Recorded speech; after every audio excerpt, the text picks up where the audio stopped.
صریح جھوٹ بولنا کیا جائز ہے؟ کیا ایسا موقع بھی ہے کہ جس موقع پر ہم جھوٹ بول سکتے ہیں؟ کیا شریعت نے ہمیں اس کا الاؤ کیا ہے؟ ہمارے یہاں یہ بات بہت مشہور ہے عوام کے اندر کہ بعض موقع پر جھوٹ بولنا بھی جائز ہے، کوئی گناہ نہیں ہوتا، یعنی جھوٹ بولنے کی اجازت دی جاتی ہے اور اجازت ہے، اس بات کا برملا ذکر کیا جاتا ہے۔ تو آئیے آج ہم یہ سمجھنے کی کوشش کرتے ہیں کہ قرآن و حدیث کی روشنی میں یہ مسئلہ، یہ بات کہ کسی خاص موقع سے جھوٹ بولا بھی جا سکتا ہے، کہاں تک درست ہے بھی یا نہیں۔ ایک بات یاد رکھیں، صریح جھوٹ بولنا شریعت مطہرہ میں گناہ کبیرہ ہے۔ صریح جھوٹ بولنا، صاف جھوٹ بولنا، واضح جھوٹ بولنا کیا ہے؟ یہ گناہ کبیرہ ہے۔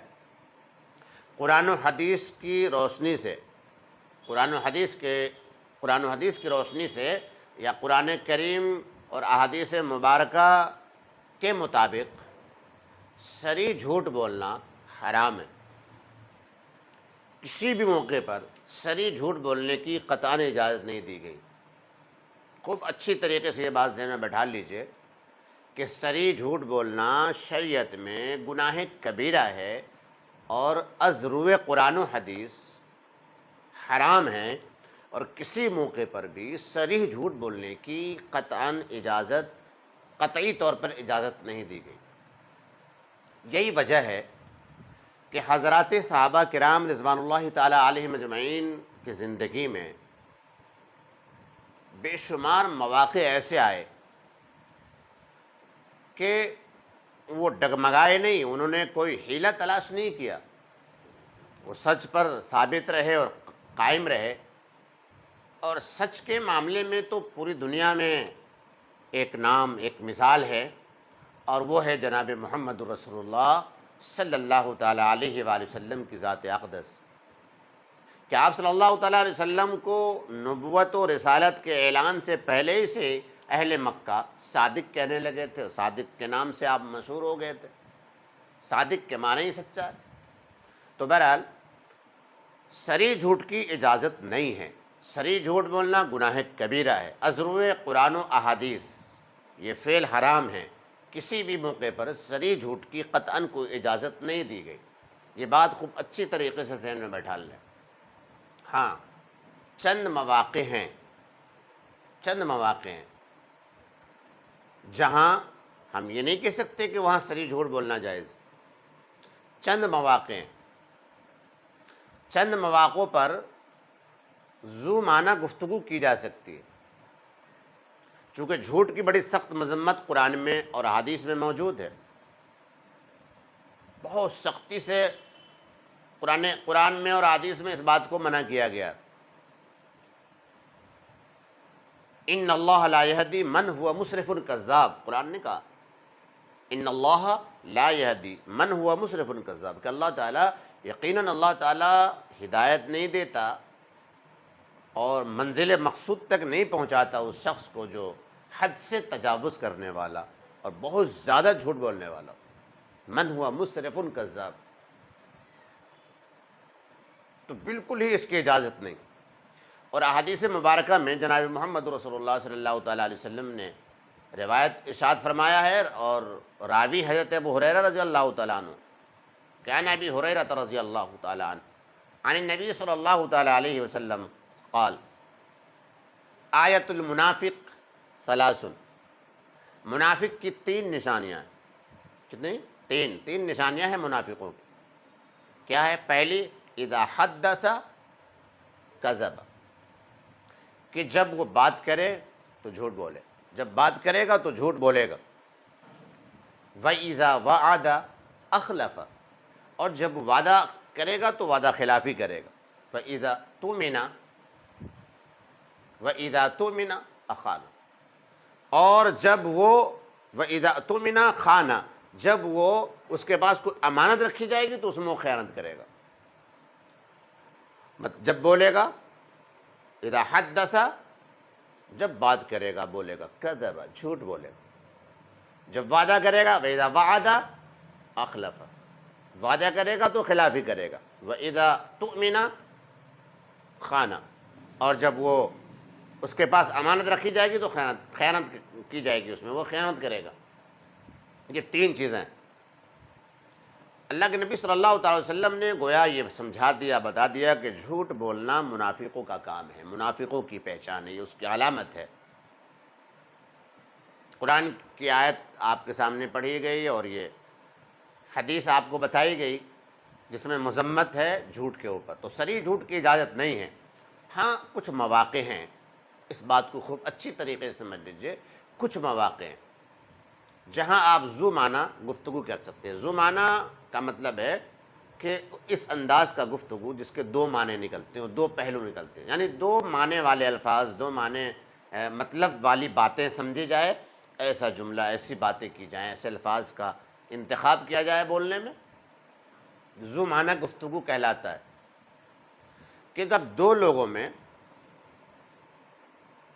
نا اتفاقی چل رہی ہو اور اس نا اتفاقی کو ہمیں دور کرنا ہے،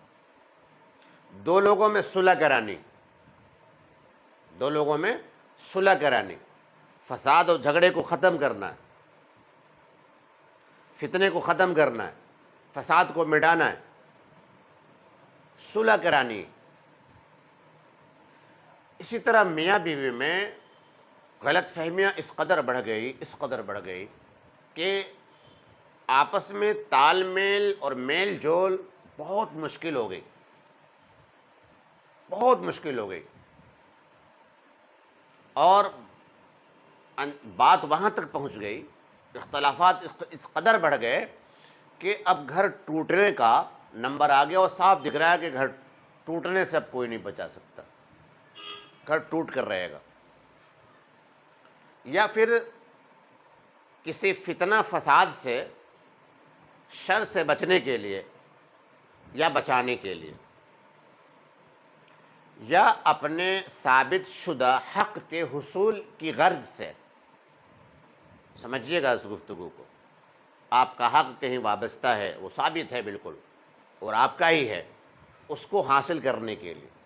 کوئی شر اور فتنے میں اور کسی شر اور فتنے کے اندر، مصیبت کے اندر گرفتار ہو جانے کا خدشہ ہے، خود یا کسی اور کے لیے، میاں بیوی کا معاملہ ہے جو آپ کے سامنے بتایا گیا، صلح کرانی۔ بھائیوں میں نا اتفاقی، ناچاکی ہے، رشتہ داروں میں صلح کرانی ہے دو لوگوں میں، تو ایسے موقع پر ذو معنی گفتگو کی جا سکتی ہے۔ ایسی گفتگو، ایسی بات جس کے دو معنی و مطلب نکلتے ہوں، مثلا خیر کی باتیں کی جا سکتی، دونوں طرف جا کر اپنی طرف سے کچھ باتیں کہ بھائی آپ تو اتنے ناراض ہیں، وہ آپ کے ساتھی تو آپ کے شوہر تو آپ کی بہت تعریف کر رہے تھے، وہ آپ کے شوہر تو کہہ رہے تھے کہ آپ کے اندر یہ خوبیاں ہیں، یہ اچھی باتیں ہیں، آپ کی یہ اچھی عادتیں، اور پھر جا کر شوہر سے بتا دیا، شوہر کی باتیں بیوی سے بتا دی، ایک بھائی کی دوسرے سے، دوسرے کی اس سے، حالانکہ اس بندے نے کچھ نہیں کہا، دونوں میں سے کسی نے نہیں، لیکن اپنی طرف سے کوئی ایسی بات پیش کر دی جس سے اس کی شکایتیں مٹ گئی، اس کی شکایتیں بھی کم ہو گئی یا ختم ہو گئی، اب وہ دونوں قریب آ گئے۔ یا تو اس انداز میں گفتگو کرے، یا پھر کوئی ایسی بات جس کے دو معنی مطلب نکلتے ہوں، صحیح مطلب نکال کر کے اس بات کو کی جائے۔ تو ایسا شخص جو دو لوگوں میں صلح کرانے کا کام کرے، دو لوگوں کو جوڑنے کا کام کرے، دو لوگوں میں پیار محبت قائم کرنے کا وہ واسطہ بن جائے، اور اپنے کلمات سے، اپنے الفاظ سے، اپنی باتوں سے ان کی بدگمانیوں کو ختم کر دے، ان کی شکایتوں کو مٹا دے، ان کے فاصلوں کو مٹا دے اور دونوں کو جوڑ دے، اور اس کے لیے کچھ اپنی طرف سے باتیں کہہ لے یا دو مطلب والی ذو معنی گفتگو کر لے، تو یہ جائز ہے، اس کی اجازت ہے، اس کی اجازت ہے۔ حضرت ابو ہریرہ رضی اللہ تعالیٰ عنہ، حضرت بخاری شریف کی روایت ہے، بخاری شریف کی روایت ہے، اللہ کے نبی صلی اللہ تعالی وسلم نے ارشاد فرمایا کہ لیس الکذاب الذی یصلح بین الناس، لیس الکذاب الذی یصلح بین الناس، کہ وہ شخص جھوٹا نہیں ہے جو لوگوں کے درمیان صلح کرائے، فینمی خیرن او یقول خیرن، ایسا شخص جو دو لوگوں کے درمیان صلح کرانے کا کام کرے اور ان کے کوئی بھلی باتیں کرے، اچھی باتیں کرے، ان کے درمیان بھلائی کی اور خیر کی، بہترائی کی باتیں کرے اور وہ صلح کرائے، تو وہ جھوٹا نہیں ہے، اس شخص کو جھوٹا نہیں کہا جائے گا۔ مطلب یہی ہے کہ اس حدیث مبارکہ کا کہ وہ شر کو مٹانے کا کام کرے، خیر کی باتیں کرے، ادھر کی خیر ادھر پہنچا دے، ادھر کی خیر ادھر پہنچا دے، اور شر کی باتوں کو دفن کر دے۔ شر کی کوئی بھی بات، فتنے والی کوئی بھی بات وہ اپنی زبان پر نہ لائے، بلکہ خیر ہی گفتگو ہو، گفتگو میں مکمل بھلائی ہو، خیر ہو، اچھائی کی طرف لے جانے والی باتیں ہوں، بھلائی کی طرف چلنے والی باتیں ہوں، دونوں لوگوں کو بتائے۔ تو آپ صلی اللہ تعالی وسلم نے ارشاد فرمایا کہ ایسا شخص جھوٹا شمار نہیں ہوگا، اور یہ بہترین عمل ہے، اور اس دور میں تو خاص طور سے، کہ اس دور میں سب سے زیادہ ہمارے بیچ نا اتفاقی ہے، بھائی بہن سے ناراض ہے، بہن بھائی سے ناراض ہے، بھائی میں نا اتفاقی، میاں بیوی میں آئے دن نا اتفاقیاں ہوتی ہیں، اولاد اور ماں باپ سے نا اتفاقیاں ہو جاتی ہیں، رشتہ دار سے، پڑوسیوں سے معاملہ بگڑ جاتا ہے، اور زیادہ تر لوگ ہوا دینے کا کام کرتے ہیں اور اس رشتے کو مزید بگاڑنے اور خراب کرنے میں لگ جاتے ہیں، فاصلے اور دوریوں کو بڑھانے میں معاون بن جاتے ہیں۔ میرے بھائیوں، بڑا اچھا موقع ہے ثواب کمانے کا، اجر پانے کا، ایک بہترین عمل ہے، اور ثواب کا ایک بہترین ذریعہ ہے کہ ہم ٹوٹے ہوئے دلوں کو، بکھرے ہوئے دلوں کو، بکھری ہوئی رشتہ داریوں کو جوڑیں، آپس میں ملائیں، خیر کی باتوں کے ذریعے، بھلائی کی باتوں کے ذریعے، اچھی باتوں کے ذریعے، اور خوبیاں بھلائیاں آپس میں ایک دوسرے کی ہوتی ہے، ان کے ذریعے سے ہم آپس میں لوگوں کو جوڑنے کا کام کریں۔ بہترین عمل ہے، ثواب پائیں گے انشاءاللہ۔ تو بہرحال کسی کو جوڑنے کے لیے، کسی کو ملانے کے لیے، کسی کے درمیان آپس میں صلح کرانے کے لیے، چاہے وہ رشتہ دار ہیں، بھائی ہیں، ماں باپ ہیں، بیوی بچے ہیں، الغرض کوئی بھی ہے، دو لوگوں میں صلح کرانے کے لیے اور فتنہ فساد سے بچنے اور بچانے کے لیے، اپنے ثابت شدہ حق کے حصول یابی کے لیے، یہ ایسے فتنے فساد کو اور نا اتفاقی کو مٹانے کے لیے ایسے مواقع پر ذو معنی گفتگو کی جا سکتی ہے، خیر کی گفتگو کی جا سکتی ہے، اور اس طریقے سے ایسے موقع پر اجازت دی گئی ہے کہ کچھ وہ باتیں بھی ہم کر لیں، خیر کی بھلی باتیں جو نہ اس نے کہی نہ اس نے کہی، بہرحال اس کی اجازت ہے، لیکن صریح جھوٹ کی یاد رکھیں، صریح جھوٹ کی نہ قرآن اجازت دیتا ہے، نہ احادیث مبارکہ میں اجازت ہے۔ پھر واضح طور پر سن لیجئے کہ صریح جھوٹ بولنا یہ گناہ کبیرہ ہے، اور ازروئے قرآن و احادیث حرام ہیں، کسی موقع پر بھی اس کی قطعی طور پر کوئی اجازت نہیں دی گئی۔ اللہ رب کریم مجھے آپ کو عمل کی، سمجھ کی اور عمل کی توفیق عطا فرمائے۔